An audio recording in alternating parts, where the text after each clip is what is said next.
एक बार एक मछुआरा समुद्र में मछली पकड़ने के लिए गया। अचानक मौसम बिगड़ गया और भयानक तूफान आ गया। उसकी नाव पलट गई और वो किसी तरह अपनी जान बचाता हुआ एक आइलैंड पर जा पहुंचा। उसने हार नहीं मानी और भगवान से प्रार्थना की कि कोई उसे बचा ले।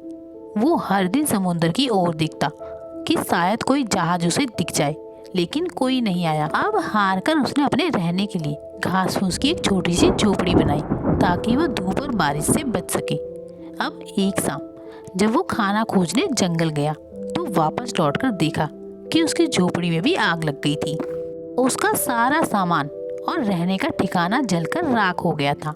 मछुआरे गुस्से और दुख में चिल्लाया, हे भगवान, मेरी साथी ऐसा क्यों? पहले नाव छीनी और अब यह आखिरी सहारा भी जला दिया। अब वो पूरी रात दुखी होकर वहीं रेत पर सो गया। अगली सुबह जब उसकी आंख खुली तो उसने देखा कि एक बड़ा जहाज किनारे की ओर जा रहा है। अब जब उस जहाज के लोग उसे बचाने आए तो उसने उनसे पूछा, आपको कैसे पता चला कि मैं यहाँ फंसा हूँ?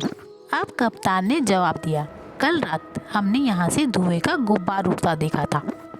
हमें लगा कि कोई मदद के लिए संकेत दे रहा है, इसीलिए हम यहाँ चले आए।